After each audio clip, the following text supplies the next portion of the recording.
Welcome back to another technical deep dive here in the debug zone. Today we're tackling a big question and breaking it down with insights from other users. Hopefully this clears up some misconceptions and helps you get the answer you need. So buckle up, stay a little curious, and let's jump right in.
And that's a wrap.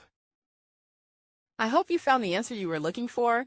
If you did, take a second to hit that subscribe button. It really helps out. And let me know in the comments which solution worked best for you. See you next time in the debug zone.